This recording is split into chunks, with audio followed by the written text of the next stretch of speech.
Greece উপকূলে এথেন্সের কাছে পাওয়া গেছে প্রাচীন গুপ্তধন। সন্ধান পাওয়া গেছে মাটির নিচে ডুবে যাওয়া ভবনের। বিষয়টি নিয়ে হইচই পড়ে গেছে পুরো বিশ্বজুড়ে। সম্প্রতি এথেন্সের কাছে সালামিস নামে একটি দ্বীপে অনুসন্ধান করছিলেন গ্রিসের ১২ জন প্রত্নতত্ত্ববিদ। দ্বীপের বিভিন্ন এলাকার ঐতিহাসিক নিদর্শন খুঁজে বের করার উদ্দেশ্যেই তারা এই অনুসন্ধান শুরু করেন। অভিযান চলাকালেই প্রত্নতাত্ত্বিকরা সালামিস দ্বীপের সমুদ্রের তলায় আংশিক নিমজ্জিত একটি বিশাল বাড়ির সন্ধান পান।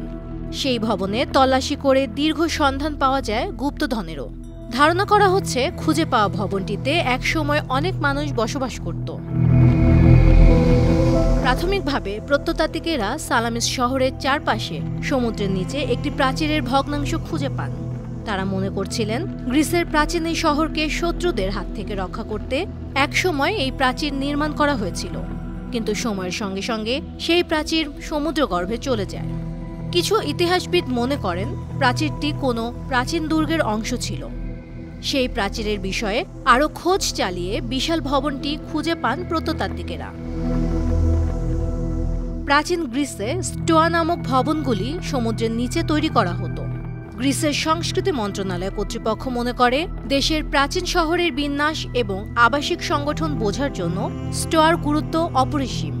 সালামিসে যে স্টোয়া ভবনটির খোঁজ পাওয়া গেছে সেটি লম্বায় ১০৫ ফুট আর চওড়া ২০ ফুট। সেই ভবনের মধ্যে ৭টি কক্ষের অবশিষ্টাংশ দেখা গেছে।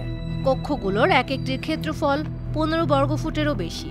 এখানকারই একটি কক্ষ থেকে উদ্ধার হয়েছে গুপ্তধন। এই গুপ্তধনের মধ্যে রয়েছে ব্রোঞ্জের মুদ্রা, ফুলদানি, মার্বেল টুকরা এবং সিরামিক টুকরা। ওই প্রাচীন ডুবে যাওয়া ভবন কোন সময় তৈরি হয়েছিল, কারা তৈরি করেছিল তা নিয়ে গ্রিস জুড়ে কৌতূহল সৃষ্টি হয়েছে।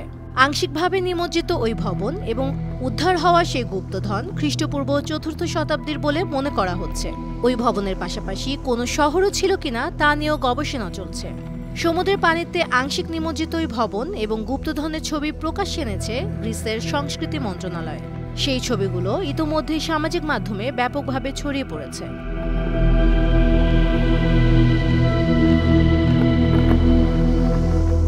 Banu TV news desk.